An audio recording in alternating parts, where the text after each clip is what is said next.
Hey everybody, how you doing? Okay. That's good. Well, I'm going to tell you a little bit about my dad. He lived to be 92, and he lived a great life, and he had, when it was his time to go, he was okay with it, and he had no regrets. I had no regrets about him. I did have some regrets about the funeral director.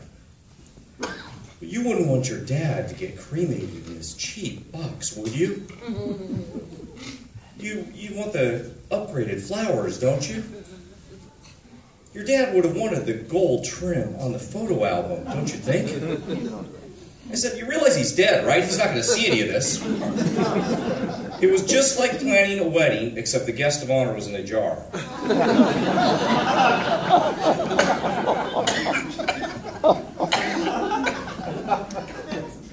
Somebody's planned one of these before, I guess. Then, have you thought about arrangements for yourself? No one lasts forever. I said, do I look sick? Are you saying I can get some sort of a 2-for-1 deal? Because if I can't, I'll kill you. I ended up getting the restful vacation package. Not only do you get a tombstone, but you get an umbrella over your head and a Mai Tai delivered every other week.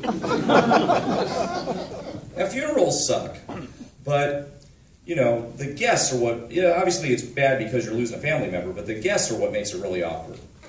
It was nice that they came up and gave their condolences and said they were sorry, but you know, all the while I was thinking about how my dad hated some of these guys. You know, he was too nice to say it, but I felt like it was my job to say something to him, like, hey Larry, you're too damn cheap. Why don't you pay for dinner once in a while? Hey Bob, you're only 30 minutes late. That's a record for you. Yeah, Sam, my dad told me he was glad he's dead because now you can't borrow his tools anymore. Yeah, I had a girlfriend, an ex-girlfriend show up that I hadn't seen in 20 years. She looks at me and says, what are you doing here? Oh, it's your dad that died. I'll be going now. Yeah, there were 3 older ladies hanging out around the urn, arguing. I was his first. Well, I was his last. Well, I was the one that gave him the heart attack, baby. Yeah, Dad left me some stuff. I got 30 size XX, XXL polo shirts. No pants, just polo shirts. He must have partied a lot more than I thought. I also got 4 big, huge, old-time trunks filled with pictures. Slides, not photos. Yep. Yeah, and 900 rolls of 8mm movie film. Yeah, which was great because, you know, 90 years, decades of family memories would be awesome to see. Nope, 100% Filipino midget porn.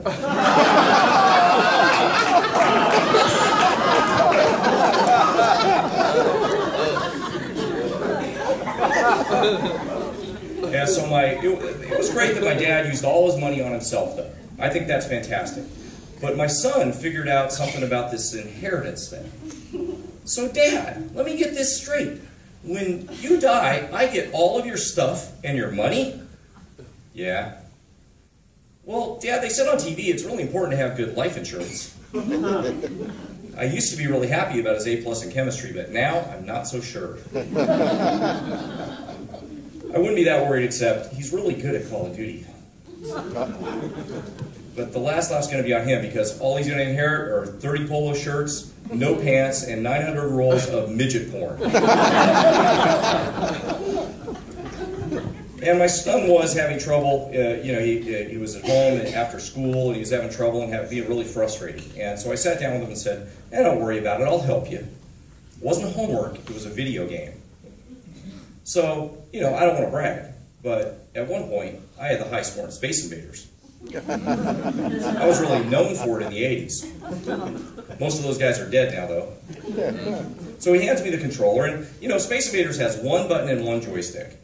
Humans only have 10 fingers. This thing had 14 buttons, 2 joysticks, and a touchpad. So I start playing, and he starts yelling at me, "No, Dad, stop! Don't do that! Shoot the guy! Hit R1! Push the triangle!" And I'm thinking, what the hell is R1 and where's the triangle?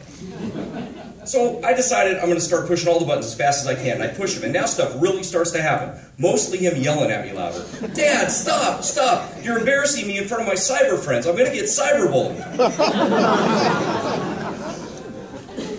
Yeah, I looked at him and said, hey, have you done your homework yet? No? I took the PlayStation away. That solved that problem. I said, kid, when I was your age, the PlayStation was called the Yard. Now beat him. All right, thank you very much. That's my time.